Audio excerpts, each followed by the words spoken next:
karnay. Na. Wala ba?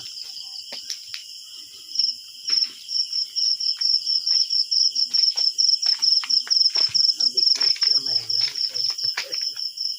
Sila ho, family ako. Ang business naman.